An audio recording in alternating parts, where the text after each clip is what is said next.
السلام علیکم ورحمۃ اللہ وبرکاتہ۔ ریڈیو HRDF میں آپ کا استقبال ہے۔ جب کووڈ کی پہلی لہر شروع ہوئی تو مودی کا کہنا تھا کہ ہندوستان نے دنیا کو بچایا۔ مودی نے بتایا کہ ملک دنیا کی دواخانہ بن گیا ہے۔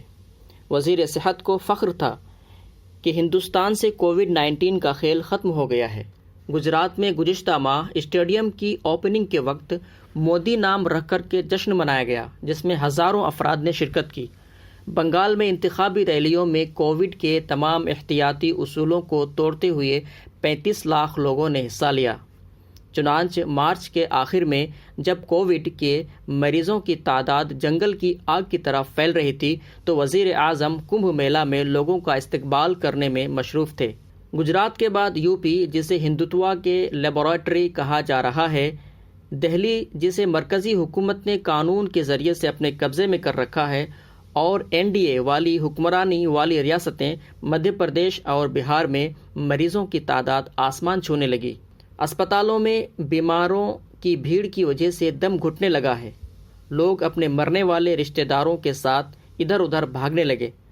اکثر لوگوں نے اسپتال میں ایڈمٹ ہونے سے پہلے ہی گاڑیوں میں دم توڑ دیا۔ کچھ لوگ مرنے والوں کی آخری رسومات ادا نہ کر کے پریشان ہیں۔ جن لوگوں کو پازیٹیو بتایا جا رہا ہے ان کی رپورٹس ملنے میں کئی دن اور ہفتے لگ رہا ہے، پھر بھی رپورٹس نہیں مل رہی ہے۔ سرکاری اسپتال بغیر رپورٹ کے داخلہ کرنے سے انکار کر دیتے ہیں، لیکن جن خوش نصیبوں کو داخلہ ملا ان کو آکسیجن نہیں مل پا رہا ہے۔ آکسیجن کے بغیر مرنے والے بدقسمت افراد کی تدفین بھی مکمل نہیں ہو پا رہی ہے۔ اس طرح سہولیات میں اضافہ کرنے کے بجائے مریضوں اور اموات کے تعداد کو سنبھالنا حکومت کی سب سے بڑی ذمہ داری بن گئی ہے۔ 3 دن پہلے کانپور میں کووڈ متاثرین کی سرکاری تعداد صرف 3 تھی، لیکن اس دن دفن ہونے والے اور انتم سنسکار ہونے والے افراد کی تعداد 466 تھی۔ جبکہ صحافی برخادت کا دعویٰ ہے کہ ضلع غازی آباد کے ایک اسپتال میں ایک ہی گھنٹے میں 20 مریضوں کی موت ہوئی، جبکہ سرکاری آنکڑوں کے مطابق مرنے والوں کی تعداد صرف 8 تھی۔ سرکاری اموات کی تعداد اب تک 2 لاکھ سے زیادہ ہو گئی ہے، تو اصل گنتی کا تصور کریں۔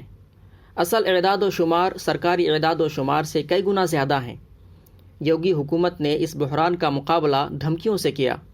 یوگی نے دھمکی دی تھی کہ اگر کسی نے جنازے، انتم سنسکار کے اعداد و شمار یا تصاویر یا ویڈیوز جاری کر دیں تو اس پر غداری کا الزام لگایا جائے گا اور NSA کے تحت مقدمہ چلایا جائے گا۔ اسپتال کا غم، سڑک کے کنارے یتیم لاشیں، قبرستانوں کے سامنے قطاریں اور لاشوں کے ڈھیر کو چھپانے کی کوشش کی جا رہی ہے۔